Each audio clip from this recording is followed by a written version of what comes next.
Interest rates have been top topic right now, very hot topic, and you might have some clients coming to you and asking for some advice or what's going to happen with the mortgage interest rate. So this week, I'm going to disrupt our normal podcast here on Recharging with Champions, and we are going to give you a lot of material that you can post on your own social media to really explain what's going on in this market right now with the interest rates. So first, let's talk about my story. So it's Monday and we're going to give a story.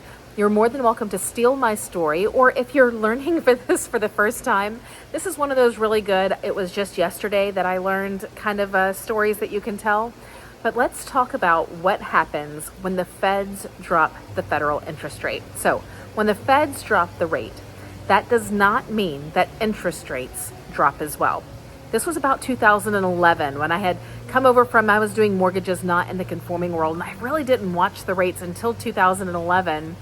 And that is when the feds first announced that they were dropping their interest rate. And I was very excited because I thought immediately I was going to jump in and see that our mortgage interest rates had also dropped.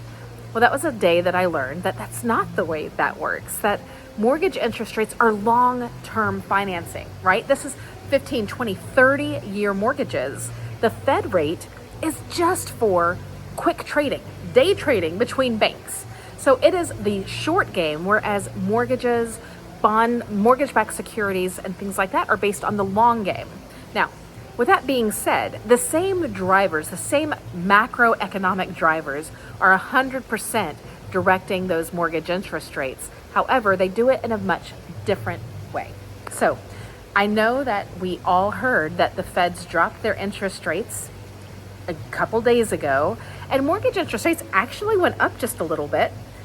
They're kind of come down a little bit because the reason that the feds dropped the interest rate is still a reality. It is still that the economy is softening. But it was back in 2011, I will never forget when it hit me that just because the feds met doesn't mean that the interest rates for my mortgages, which is what are very near and dear to my heart, are going to instantly come down. However, the economic environment will probably lead to more decreased interest rates. So there's my story. Share something like that with your people today. So remember, I have got the actual graphic that you can just use if you don't want to do a video. If you just want a static, you've got a graphic that you can use. And the graphic is, it was yesterday when I learned that the feds dropped the interest rates. Doesn't mean that the mortgage interest rates are going to instantly drop. That's your graphic. And it's a really good conversation starter.